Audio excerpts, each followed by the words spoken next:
29 de julho do ano 2022, a partir de agora no ar no Panorama 95. No Panorama 95, Cafezinho de Política. Cafezinho de Política recebe hoje o deputado federal e pré-candidato à reeleição, General Girão. Deputado, seja bem-vindo aqui ao nosso Panorama 95. Bom dia. Bom dia, Marcos. Bom dia a todos que fazem o programa Panorama 95 aqui em Caicó e região aqui do Seridó. É mais uma satisfação nossa estar sempre presente aqui assim. Agradeço o convite que você nos fez e o espaço que está sendo destinado para nós. E, enfim, é aquilo que a gente está fazendo, né? Rodando. Semana passada eu estive aqui, estou voltando hoje também e estamos trabalhando. O senhor nos apresentou aqui uma relação das emendas destinadas ao nosso estado através do seu mandato e chega aí a quase 200 milhões de reais, é isso mesmo? Exatamente. Nós somos base do governo, o governo tem feito sim o governo na base do mais Brasil e menos Brasília. Então, além das emendas, existem as transferências voluntárias da União e a gente tem recebido essas transferências e administrado para que elas cheguem na ponta da linha.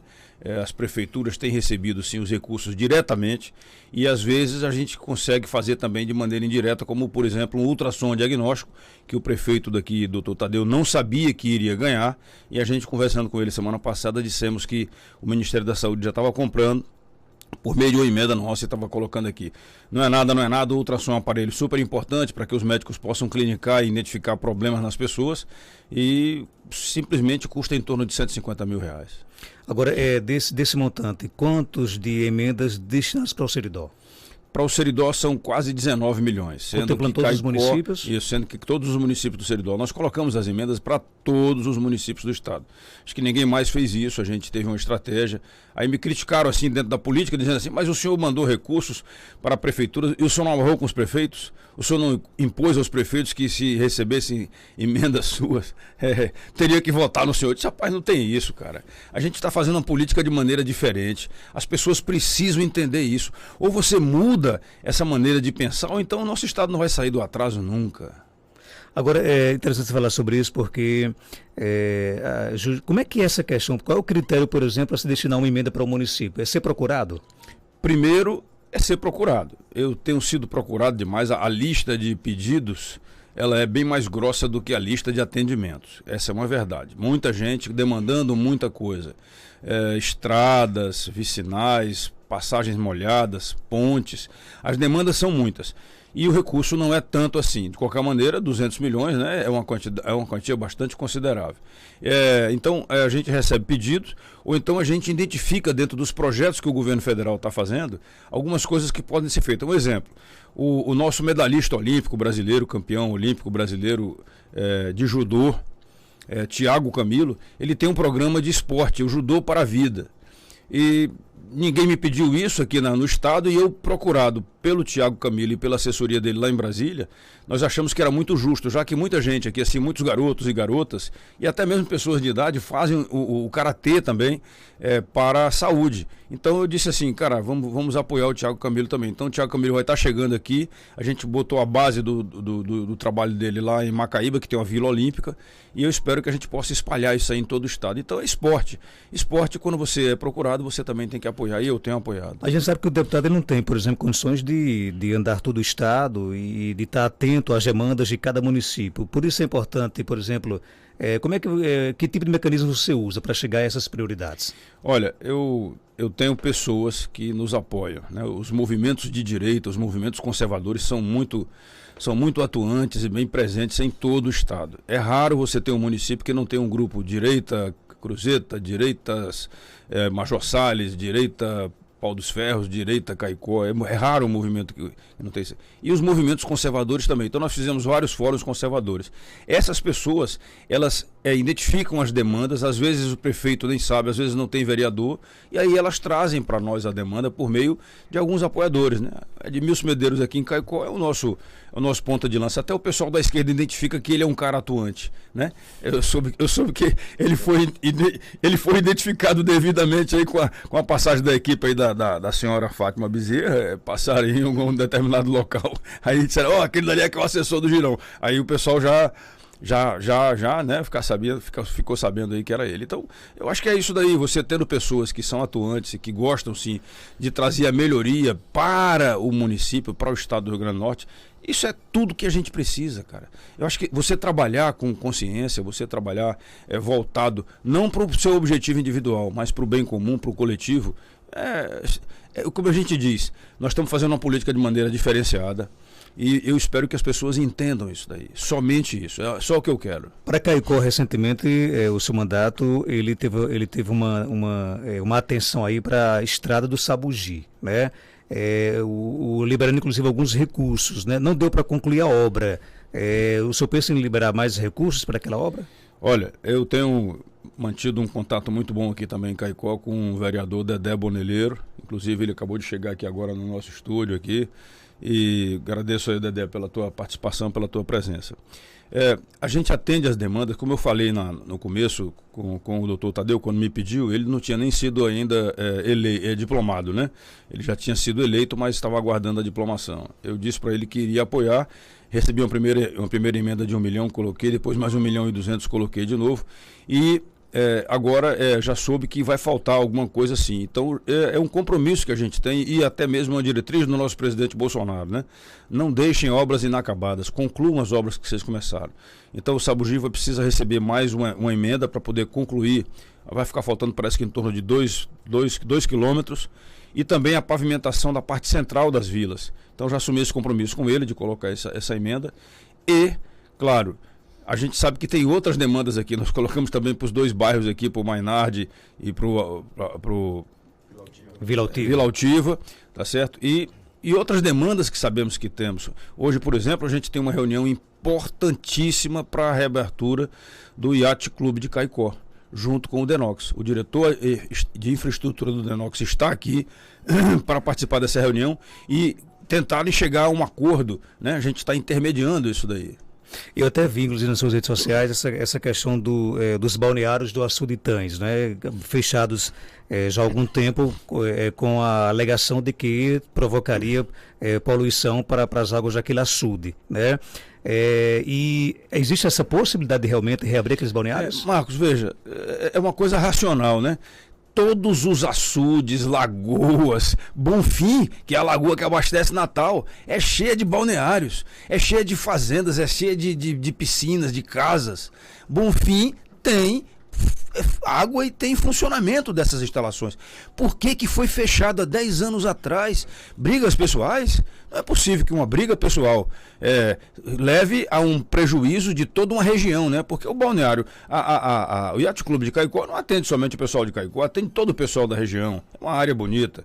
É claro que nós precisamos que o Itães volte a ter água no volume de água que as pessoas aqui talvez tenham sido. Acho que você, quando nasceu, sabia que a água chegava ali na borda da parte mais baixa lá do Yacht Clube. Então o que a gente precisa agora é isso daí. Primeiro, resolvermos esse problema pessoal que houve no passado, buscarmos para que as pessoas possam usar de forma consciente, respeitando o meio ambiente, com fossas sépticas, sem jogar lixo. Claro, lixo é uma questão de consciência, às vezes até individual, né? Individual, mas sem jogar lixo e, acima de tudo, para que o açude volte a ter água. As instalações precisam ser recuperadas, então esse acordo eu acredito que vai acabar envolvendo isso. Assim, tem que ser feito um contrato, uma cessão de uso, alguma coisa parecida com isso, um termo legal, e depois desse contrato eles devem fazer talvez um valor inicial meio que simbólico e depois ser cobrado um valor de acordo com as normas. A gente aqui não está passando a mão na cabeça de ninguém, o que a gente quer é a reabertura de um local que atende ao público como outros existem aí no Brasil, certo? E depois disso, claro, que a gente tenha o benefício também de que o Itães possa voltar a receber água. Existe um projeto, inclusive parece que teve uma participação do pessoal do Exército no passado. Esse projeto prevê a retirada das águas também por meio de um aqueduto de dentro da barragem Passagem das Traíras para alimentar o açude de Itães também. Então, enquanto não chega a adutora do Seridó, esse projeto pode ser um projeto rápido, né, de solução rápida para que a gente possa voltar a ter essa condição. E lembrando que há pouco tempo atrás, quando as chuvas começaram, houve o risco da barragem ter algum tipo de problema. Então, primeiro o BEC, o Denox fizeram uma ação emergencial aqui rápida e limparam a barragem, inclusive com soldados, com militares nossos lá fazendo o trabalho manual. Máquinas entraram também, fizeram a limpeza das daquelas sangradouro. Das do comportas. dos sangradouros, né? São vários sangradouros aí que estavam cheios de vegetação e que precisavam ser retirados porque caso houvesse uma quantidade, um volume de água muito grande, que não houvesse esse represamento tão forte aí, causando danos aí a pessoas e a residências. Para sairmos um pouco dessa questão do Itãs, existe um pleito também lá muito antigo de retirar de cima da parede do Itãs o tráfego de cargas pesadas, né? Tem situações ali, por exemplo, que quando uma carreta passa, dificilmente um carro pequeno consegue ultrapassar aquele veículo e causa um congestionamento. Chegou até o seu mandato também? Chegou sim, o vereador Dedé Boneleiro também já trouxe para nós aí o conhecimento também dessa informação, e a gente agora tem que ver com o pessoal do DENIT, ver como é que a gente consegue fazer essa rota alternativa, né? Já existe até, parece, com uma ideia anterior, e a gente vai estudar isso daí e ver como eu não, os técnicos, né, que precisam estudar.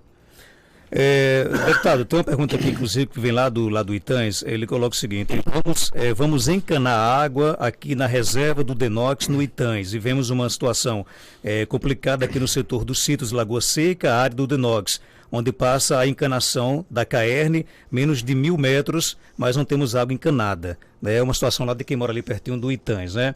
Há alguma ideia nesse sentido? Eu não tinha esse conhecimento, eu peço que ele só entenda que eu não sou o prefeito, mas a gente vai estar, eu já estou anotando aqui agora, ele está vendo aqui, se ele estiver assistindo aqui a minha live também, ele está vendo que eu já estou encanando água no Itãs. Para quais são as comunidades mesmo? Lagoa Seca. Lagoa Seca, né? Lagoa Seca lá no Itãs, né? Ele disse que a água passa bem pertinho da propriedade, água da Caerne, mas a própria comunidade acaba sofrendo com essa escassez hídrica. Né? O que eu digo é o seguinte: nós temos um parceiro muito forte também no governo federal, que é a FUNASA. A FUNASA tem atuado sim nesse sentido, fazendo abastecimento de água, não só a perfuração, mas também fazendo abastecimento de água. Pequenas redes a gente consegue fazer com recursos de emendas parlamentares também. E eu estou anotando isso daqui e vou verificar o que é preciso ser feito. É bom que o vereador está aqui conosco também, e a gente consegue fazer uma parceria e vamos buscar colocar recursos para poder atender isso aí também. Outra pergunta aqui do nosso ouvinte, Josean, lá de São José de Seridó, aqui município vizinho. Pergunta ao deputado e pré-candidato à reeleição o que ele pensa em fazer com a agricultura familiar que está defasada aqui na nossa região de Seridó. Bom, agricultura familiar, nós temos um projeto que foi criado por nós aqui, uma frente parlamentar mista em prol do semiárido, e nessa frente parlamentar nós temos buscado muito o apoio de várias organizações não governamentais que atuam sim nessa parte de agricultura familiar. Eu e a deputada Bia Kicis somos os dois deputados que temos, vamos dizer assim, o protagonismo dessa região do Seridó, do semiárido e também dessa parte da agricultura familiar. Eu não sei se ela sabe, mas nós temos vários assentamentos já que fazem essa atividade de agricultura familiar junto conosco, recebendo máquinas, tratores, sítios, pequenas redes de irrigação, que é chamado kit de irrigação, grades aradoras, né? E, enfim, a gente tem procurado apoiar, sim, o pessoal da agricultura familiar. Eu peço só a ela que, se possível, procure aqui o Edmilson Medeiros para que nós possamos fazer uma visita nessa área que ela falou, e a partir daí a gente possa, aí São José do Seridó, né?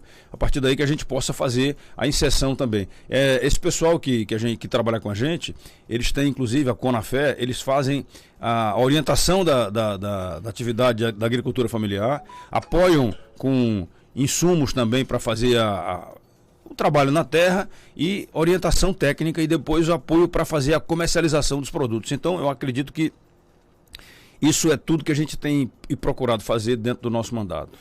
Outra pergunta vem de Josi, de Serra Negra do Norte. Ela pergunta o seguinte: deputado, sobre a estrada da Serra de João do Vale, lugar lindo e uma potência turística aqui tão pertinho da gente, né? Como é que está essa questão da luta da estrada da Serra de João do Vale?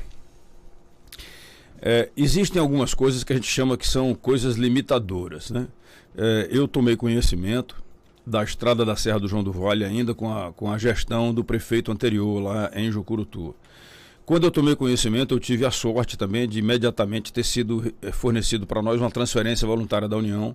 Há 2 anos e meio atrás nós colocamos esse recurso para a prefeitura de Jucurutu. O prefeito que saiu, infelizmente, não começou a obra. Teria feito uma licitação e para que a obra começasse a ser feita. Como já estava já tinha sido definido o novo prefeito, a empresa achou por bem não começar a obra, apresentou demandas para o novo prefeito, aí eu já não consigo mais entrar nesse circuito porque eu não sou o gestor municipal, e aconteceram várias discordâncias da nova gestão com a empresa parece que rompeu o contrato, fizeram uma nova licitação com um novo edital, um técnico da prefeitura atual me apresentou uma demanda de que o projeto anterior tinha sido feito errado, enfim, o que eu posso dizer é o seguinte, várias serras aqui no estado, elas têm a pavimentação feita de calçamento. A Serra do João do Vale é uma dessas situações. Só que ela estava parada, parece que há mais de 10 anos, 12 anos, que não se fazia nada lá. Quando me trouxeram a demanda, eu disse assim, vou colocar recurso. E coloquei não somente para Jucurutu, mas coloquei também para Triunfo Potiguar. Coloquei para os 2 municípios, porque são 2 subidas. E todas as 2 subidas têm áreas pavimentadas com calçamento. Então, para mim era gestão municipal, faça a obra, o dinheiro está aqui. E o dinheiro está lá parado na conta. O prefeito achou que não era o prefeito ou outros acharam que não era o caso, que poderia ser feito uma pavimentação asfáltica. Eu também concordo que se tiver dinheiro para poder fazer pavimentação asfáltica, que seja feito. Fomos inicialmente o deputado Nelter foi ao ministro Rogério, eu conversei com o ministro Rogério também, não estava junto com o deputado Nelter, conversei com o ministro Rogério e disse para ele assim, olha, eu também coloquei recurso lá, eu acredito que se conseguir alguma coisa, vai somar aquilo que eu consegui, porque eu sabia que os 750 mil que eu tinha colocado não seria o suficiente para poder concluir toda a obra. Moral da história, a pavimentação asfáltica, disseram que já tinha projeto, era fácil de começar. Mentira, não tinha projeto, ou se tinha, era um projeto mal feito. A Codevasf recebeu a demanda de fazer a ordem de serviço, mas antes precisava de um projeto. Quando foram verificar o projeto realmente não estava certo. Ou, se existia projeto, não conseguia atender a demanda de ser feita uma obra lá de pavimentação. Então, a Codevasf teve que voltar atrás, está com técnicos, inclusive lá na área da Serra do João do Vale, fazendo uma avaliação, que trecho que pode ser feito, como que pode ser feito, se tem algum outro trecho que seja melhor. Porque você fazer uma estrada que sobe uma serra não é tão simples, né? A gente tem que entender isso aí. Tem detalhes técnicos. E existe uma demanda importantíssima que tem que ser atendida lá, que é o seguinte. Se você vai fazer uma estrada pavimentada, essa estrada tem que servir para tudo. Não é somente para a subida de pequenos carros. Então, a demanda que tem reprimida lá é a Serra do João do Vale merece sim e deverá receber torres eólicas. Então, a estrada pavimentada precisa ser uma estrada que permita que essas carretas e os guindastes e tudo mais, esses veículos pesados e grandes, possam subir a Serra do João do Vale. Então, não é qualquer estradinha que vai permitir isso daí. Isto demandou essa interrupção. Aí vieram as chuvas, o serviço da pavimentação do dinheiro que a gente colocou já poderia ter sido feito. Então, eu lamento que uma briga política, que eu não estou envolvido, quero deixar muito claro isso, eu atendi a demanda da população. Coloquei o recurso. Cabe ao gestor municipal cumprir a missão. Aí me apresentou isso, aquilo, outro. Não, eu quero fazer um mirante aqui. Eu disse, amigo, eu coloquei o dinheiro para fazer a pavimentação da serra. Você é o gestor. Se você não quiser usar o dinheiro para isso, assuma o compromisso com seus eleitores. Eu saio do circuito. Agora, eu lamento estar fiscalizando e dizer, se não for utilizado esse dinheiro até o final do ano, o dinheiro será perdido. 750 mil jogado fora por uma... E outra coisa, a pavimentação asfáltica no trecho que pode ser feito não vai atender a todo o percurso da subida atual da serra. Então, é lamentável mesmo que a gente não tenha sido feito. O senhor traz para a gente uma notícia preocupante. Desses 750 mil reais que o seu mandato destinou para fazer a estrada de acesso à Serra do João do Vale, quanto já foi investido, usado pelo município? Não sei. Para mim, não recebi nenhum relatório deles. Informei ao Ministério Público que tinha sido feito o que tinha sido feito pelo meu mandato, e aí o Ministério Público, que é o órgão fiscalizador, deve estar fiscalizando. Agora, esse imbróglio político, ele pode prejudicar a obra? O objetivo real da obra é fazer a estrada?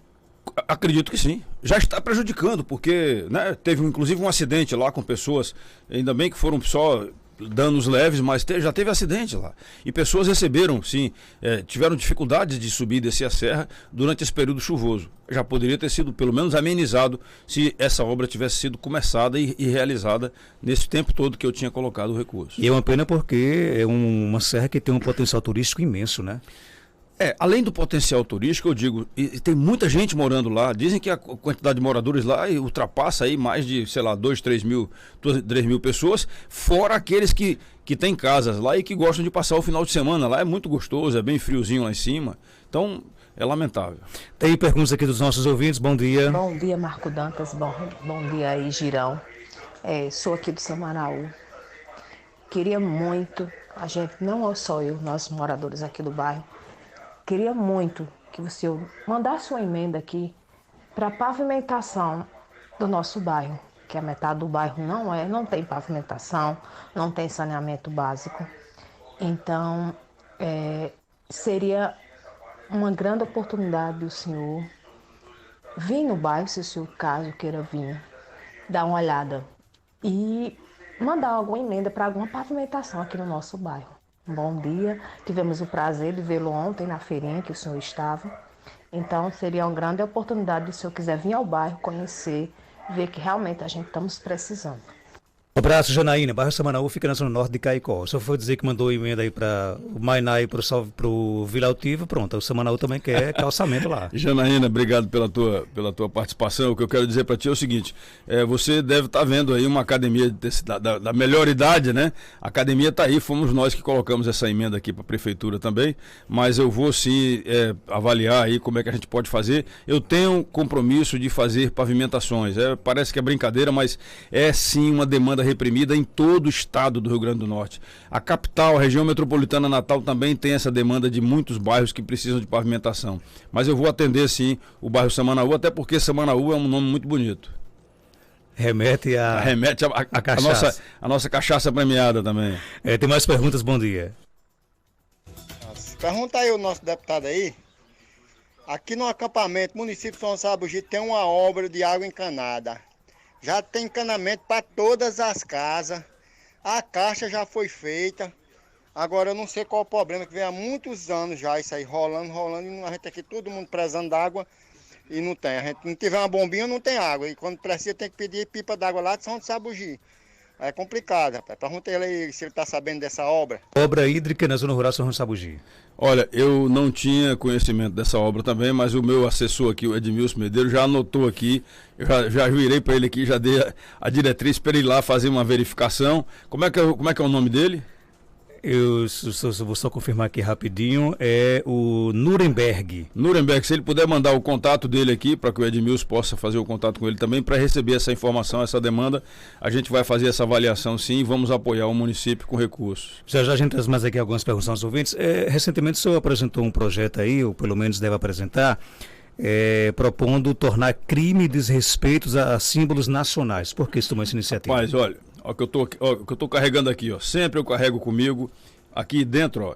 Esse é um trabalho do Cassim, um boneleiro aqui da cidade também, que maravilhoso, que tem a bandeira do Brasil aqui, ó, dentro na cabeça e no coração, tá? Então, o que eu posso dizer para vocês é o seguinte, eu lamento muito quando uma pessoa que não teve educação em casa, que não aprendeu a respeitar os símbolos nacionais na escola, uma pessoa, rapaz, eu não digo nem uma cidadã, porque aquela mulher que fez isso daí, que se diz artista, ela não é cidadã brasileira, pelo amor de Deus. E mesmo que se fosse uma cidadã americana fazendo aquilo que ela fez com a bandeira dos Estados Unidos, ela teria levado uma chuva dos objetos que tivesse à disposição da mão das pessoas lá e teria sido presa na hora. E olha que os Estados Unidos da América, eles usam a bandeira para fazer biquíni, para fazer chapéu, para fazer lenço, para fazer toalha. Não é crime você usar para isso daí. Agora, crime é fazer o que ela fez. Aquilo é um crime, aquilo ofendeu o patriotismo nosso. E, infelizmente, isso tinha sido mudado com esses governos socialistas que a gente tem no Brasil. Então a gente vai sim, eu, a deputada Carla, o deputado Sanders, todos nós já tomamos a iniciativa de começarmos a fazer isso. E eu tenho a certeza que isso vai receber prioridade máxima quando nós voltarmos agora. E vai ser uma lei que vai ser aprovada a toque de caixa lá. Porque nós ficamos indignados com isso daí. Nós, não somente nós deputados, mas todo brasileiro patriota, mesmo que seja uma pessoa nova, recém-nascida, é uma pessoa de idade, sim. Agora, tem outra coisa que me preocupa mais ainda, Marcos. Eu participei de um evento, eu não vou dizer o local, mas eu participei de um evento essa semana, numa Universidade Federal, aqui no estado do Rio Grande do Norte. O evento era uma aula magna e que teve a execução do hino nacional. Meus amigos, pouquíssimos estudantes abriam a boca para cantar o hino nacional. O que está acontecendo com a nossa juventude brasileira? Estão jogando no lixo um símbolo nacional, que também é o hino nacional, um símbolo nacional, uma demonstração de patriotismo. Aí só se lembra da bandeira do Brasil, só se canta o hino nacional quando tem jogo da seleção brasileira? É isso que você quer? Pelo amor de Deus, os pais precisam educar melhor os filhos precisam ter melhor consciência sobre isso. Ninguém vai ser nada na vida se você não respeitar a família, se você não respeitar a sua pátria, se você não respeitar o local onde você mora, onde você transita. A gente sabe, tem gente que abre a janela do carro e joga o lixo no meio da rua. Isso não é exercício da cidadania. Isso daí é uma coisa que já foi até motivo, a gente lembra, o Maurício de Souza, quando fez aqueles personagens, Mônica, Cebolinha e o Cascão, ele ensinava e ainda ensina, sim, princípios de educação. Isso é educação básica. Isso é princípio de respeito ao próximo. Quando você joga um lixo no meio da rua, joga uma garrafa de bebida no meio da rua, que quebra a garrafa e sobra um caco de vidro, passa alguém ali e se machuca com aquele caco de vidro, a pessoa não está nem sabendo que fez um dano, mas ela tem que saber que ela pode causar um dano. Então, isso é um grande desrespeito, é falta de exercício da cidadania e merece sim prioridade máxima nossa lá para que a gente tenha uma lei que criminalize quem desrespeitar os símbolos nacionais. Agora, que desrespeito seria esse, por exemplo? Pisar na bandeira? Pois é. Que tipo de respeito seria esse? Que tipo de? O do seu projeto, ele configura como desrespeito aos símbolos nacionais o que, por exemplo? Ultrajar a bandeira, queimar a bandeira, pisar na bandeira, fazer necessidades fisiológicas na bandeira. A gente já viu pessoas fazerem isso, inclusive pessoas dentro de ambientes acadêmicos. Por favor, eu realmente não aceito isso daí. Como brasileiro, eu não aceito. É um projeto que você acha que deve passar com facilidade pelo Congresso Nacional? Eu acredito que a gente consegue aprovar ainda esse ano. Como é que anda os preparativos do seu projeto de reeleição para deputado federal? Olha, eu desde o primeiro dia do mandato, nós temos trabalhado em prol do Estado. E é isso que eu continuo fazendo. A gente visita os locais, fiscaliza aquilo que a gente já atendeu e identifica novas demandas. As novas demandas identificadas, como eu falei no começo, fazem parte de um arquivo que a gente tem lá e a gente vai atendendo na medida que recursos sejam disponibilizados, tá certo? Ou emendas, todo final de ano a gente destina as emendas. Isso daí está dentro do princípio democrático e republicano e está na Constituição também, inclusive dizendo que são emendas impositivas, diferentemente talvez aqui do estado do Rio Grande do Norte, que a emenda não é impositiva e aí cabe à governadora liberar emenda ou não do deputado, né? E a gente sabe que, por exemplo, parece que este ano o deputado Coronel Azevedo não teve as emendas dele liberadas pela governadora. Então é uma coisa que emenda impositiva independe de bandeira político-partidária. É obrigação do governante respeitar não o deputado eleito que tem uma posição político-partidária contrária, mas respeitar o eleitor, respeitar o cidadão potiguar que votou numa pessoa que é contra o exercício do mandato daquela pessoa que tem o poder executivo na mão. Então, são emendas impositivas. A gente tem que procurar atender desse jeito. Eu acredito que todos nós, deputados federais, senadores, temos esse direito, tenho certeza que temos esse direito e, a partir daí, é exercer o direito, buscar saber onde tem a demanda que precisa ser atendida e priorizar, né? Como você falou aqui agora, ele pediu que a gente priorizasse atender. Claro, segurança hídrica é o item número 1 do Pentágono da Segurança que nós criamos e temos trabalhado sim muito forte nisso daí.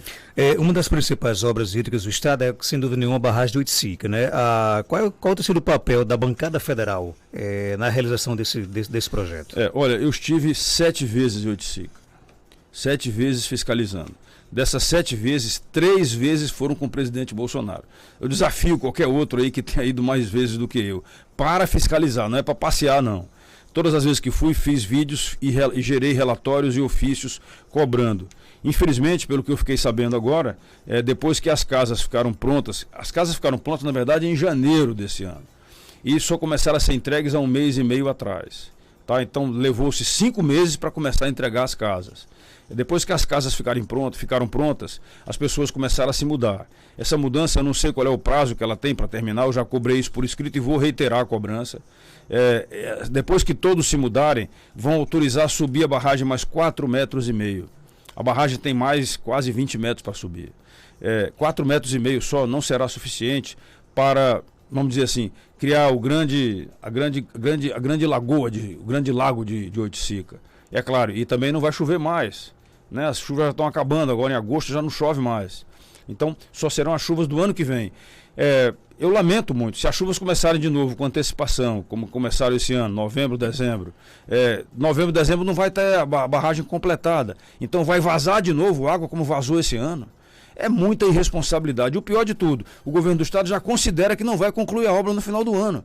Então já pediu mais 90 milhões para que a obra dobre o ano de 2022 para 2023. Para mim, significa o quê? A obra já completou 9 anos, Marcos. 9 anos que a Oiticica está sendo construída. A usina hidrelétrica de Itaipu, que já foi a maior usina hidrelétrica do mundo, levou só 7 anos. Então, é muita incompetência, não tem outro nome.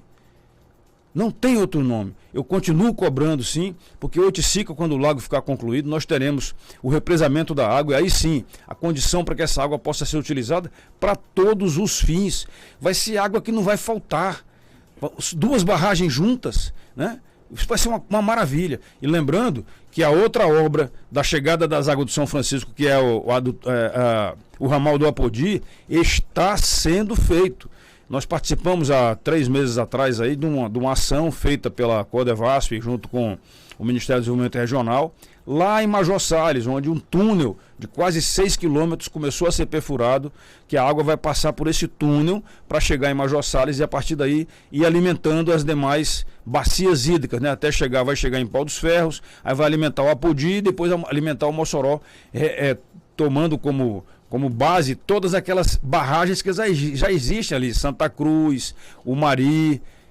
Rapaz, nós teremos 2 eixos com águas no Rio Grande do Norte. Nós seremos talvez o estado melhor beneficiado. Aí eu digo aqui, os últimos serão os primeiros. É muito bom a gente saber disso pelo pessoal que são os engenheiros aí que estão festejando essa situação nossa aqui no estado do Rio Grande do Norte. Quando o senhor cobra de forma bem, digamos assim, incisiva, né, essa questão da conclusão da parede, e cita até, por exemplo, a importância do lago que vai se formar, pode passar para as pessoas a impressão de que, por exemplo, não há uma preocupação também na mesma intensidade com as obras sociais, com as agrovilas, porque a gente sabe que mesmo com a conclusão da Barra de Santana, outras pessoas permaneceram morando ali em busca de casas, né?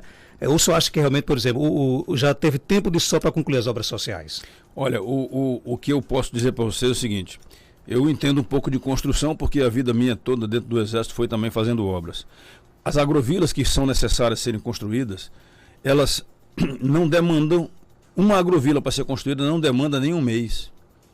E as agrovilas que ficaram por último agora, elas foram motivo de justificação para que a obra ficasse paralisada.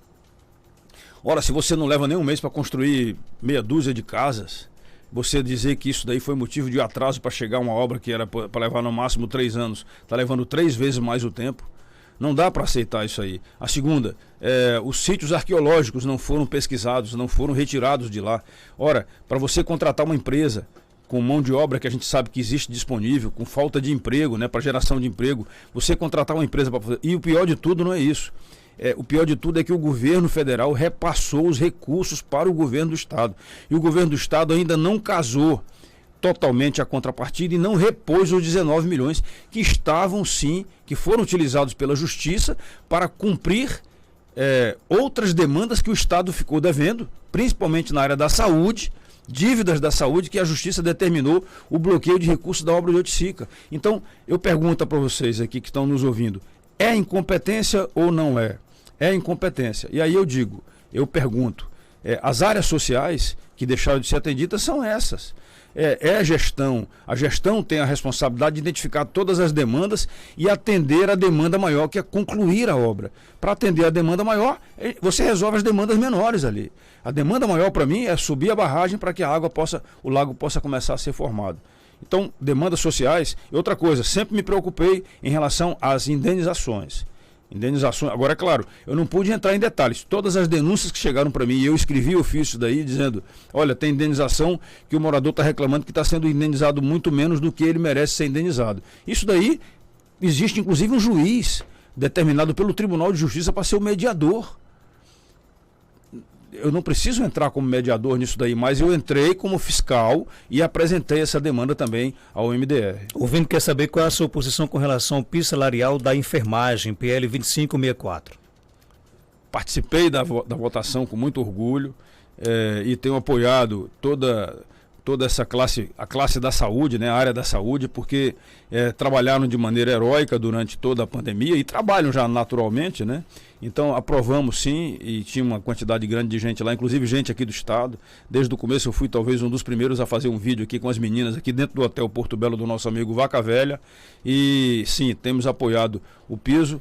E estamos apoiando também vários outros, inclusive já entramos com pedido também à Secretaria-Geral da Mesa para que seja trabalhado o piso nacional do policial também, porque o nosso profissional da segurança pública tem uma discrepância, uma diferença muito grande salarial de estados e para estados, e a gente precisa colocar vamos dizer assim, uma normatização, pelo menos uma faixa de teto salarial para que todos possam trabalhar com dignidade. Deputado, só para fechar, a gente sabe que o senhor é um defensor, aliás, é um ferrenho defensor do projeto de reeleição do presidente Bolsonaro. Porém, as pesquisas aí traz aí um favoritismo do ex-presidente Lula. Dá para reverter essa situação até as eleições?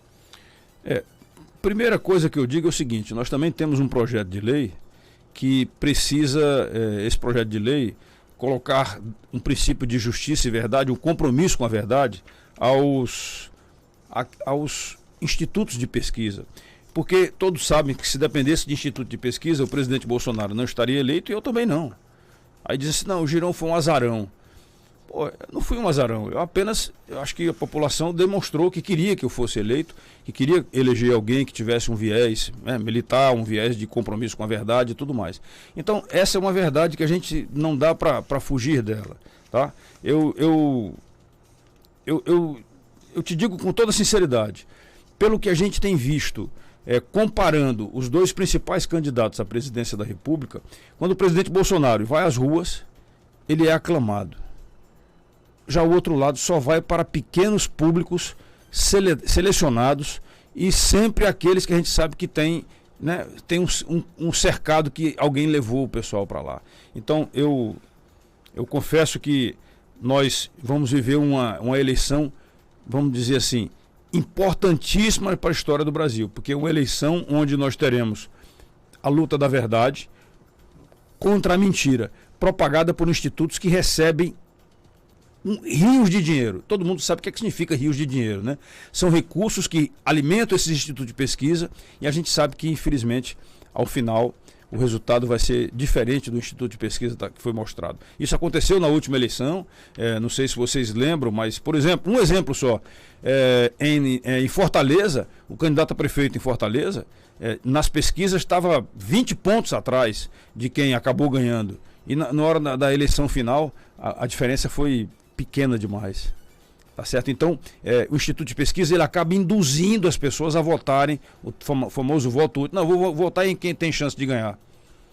Como é que é a sua posição com relação ao governo do Rio Grande do Norte? Eu sou oposição. Eu sou uma oposição que eu digo que é uma oposição inteligente. Eu até às vezes cumprimento a governadora. Por exemplo, agora recentemente, eu visitando Caicó semana passada, eu fiz um vídeo cumprimentando ela por ter colocado recursos para que a prefeitura pudesse pavimentar a parte inicial de acesso ao hospital regional, né? Ali estava muito ruim, sim. Que depois, no prosseguimento, fica a estrada do Sabugi, tá? Então, eu cumprimentei por ela, por ter feito isso daí. Agora, ao mesmo tempo eu disse assim, é uma pena que isso daqui estava esquecido e só foi lembrado quando nós colocamos o asfalto lá na frente, lá no distrito do Sabugi. Então, outras estradas poderiam receber prioridade. Eu não sei como é que é a demanda dela. Agora, a minha maior crítica em relação a ela é o seguinte, quando a gente começa a virar gente na vida, né, dentro da casa dos nossos pais, a primeira coisa que a gente aprende do pai e da mãe, quando você recebe alguma coisa aqui de alguém, você diz... o teu pai ou tua mãe cobra, ei, menino, o que é que vai dizer? Obrigado. Ou obrigada, né? A menina. Obrigado. Então, A governadora não sabe, parece que ela desconhece essa palavra, ela não sabe dizer obrigado. O presidente Bolsonaro não só ajudou o estado do Rio Grande do Norte de maneira ímpar em toda a história da política do Rio Grande do Norte, foi o presidente da República que mais mandou recursos para o estado do Rio Grande do Norte. E infelizmente a governadora não sabe dizer obrigado. Pelo contrário, ainda quer se apropriar de algumas coisas.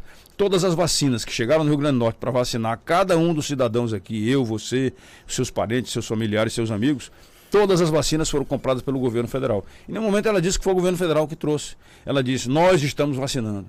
Então, vamos ser verdadeiros. Eu acho que o princípio de justiça básico que a gente tem, inclusive da Bíblia, é esse daí. Seja justo e verdadeiro. O bolsonarismo tem um nome para disputar o governo aqui do nosso estado?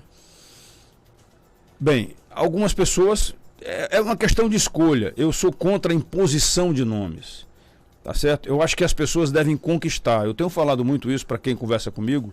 O voto, assim como a amizade e a confiança, não se pede, ei, confia em mim, ei, me dê sua amizade. Não. Você deve conquistar isso daí. Você conquista com trabalho, conquista com compromisso, conquista mostrando quem você é realmente. Então, eu ainda não tenho candidato. Todo mundo sabe bem disso daí. Eu não tenho um candidato ainda. Espero que o candidato que eu venha a apoiar seja um candidato, primeiro, que não queira a permanência da governadora, que queira apoiar o presidente da República, saiba dizer obrigado, tá certo? E tenha princípios e valores parecidos com os meus, com os nossos, com aquelas pessoas que eu represento, que respeite a Deus, que tenha Deus no coração, que seja patriota e que respeite sim o país, que respeite as tradições familiares e que brigue por liberdade. Infelizmente, a gente teve por último aí uma votação das fake news e todo mundo viu o resultado final da votação aí. Esses critérios que você agora elencou, até então, até agora, nenhum dos pré-candidatos conseguiu preencher ainda? Não. Para o Senado, já tem alguma definição aqui de sua posição? O Senado nós temos alguém que foi um excelente ministro para o presidente Bolsonaro, desde o começo, desde secretário ainda, ele primeiro foi secretário, e eu acredito que Rogério Marinho tem todas as condições de ser, para desempenhar um excelente papel no Senado Federal, e nós precisamos sim, porque o Senado Federal é o grande instrumento democrático e republicano de fazer o que a gente chama de freio, sistema de freio contrapeso. Né? É o Senado Federal que bota moral no Supremo Tribunal Federal, por exemplo, tá? E bota moral nos governos de Estado que agem de maneira fora das 4 linhas da Constituição. E o Senado Federal, infelizmente, atual, não tem essa capacidade. Lamento muito dizer isso. Os 3 representantes aqui que a gente tem, nenhum deles se arvorou no direito de fazer valer a Constituição Federal no que diz respeito ao papel do Senado Federal. Quem está aqui lhe mandando um abraço é a Dioneide, dizendo que a população da Nova Olinda, aqui na zona rural de Caicó, está agradecendo um pulso que o seu mandato destinou lá para a comunidade. Ela tem. Muito obrigado, Dioneide. É isso aí. É o governo federal trabalhando em prol do nosso cidadão potiguar. Deputado, obrigado pela sua participação. Tem muitas perguntas aqui. Algumas demandas nós vamos passar para a sua assessoria, porque não deu tempo de colocar todas aqui no ar. E deixar aqui os microfones do Sistema Rural de Comunicação sempre à disposição do deputado. E algo mais a acrescentar, pode ficar à vontade. Quero dizer para vocês o seguinte: como eu falei aqui há pouco, procurem conhecer os seus candidatos. Eu não peço voto, eu acho que a gente deve, mais uma vez, dizer, tem que ser conquistado na base da confiança do trabalho. Procurem conhecer os seus candidatos, sejam conscientes na hora de votar, votem, exerçam o direito de cidadão. Eu acho que um dos atos mais importantes do cidadão brasileiro é pegar o seu título de eleitor no dia da eleição e ir votar. Escolha o seu representante que você quer que seja. Eu acho que a população brasileira nunca teve uma eleição tão decisiva, que vai dizer assim, eu vou me lembrar em quem eu votei. Porque antes as pessoas nem sabiam em quem tinha votado, e agora não. Com a informação chegada no WhatsApp, chegada nas redes sociais, a gente tem isso aí acontecendo. Então que Santana continue nos protegendo e que a gente consiga fazer um bom trabalho como filhos de Deus. Tá? Muito obrigado. Só para fechar realmente, você acha que pela polarização existente hoje entre 2 principais nomes na disputa, a gente vai ter aí um percentual bem reduzido de indecisos, aliás, de pessoas que não compareceram às urnas esse ano?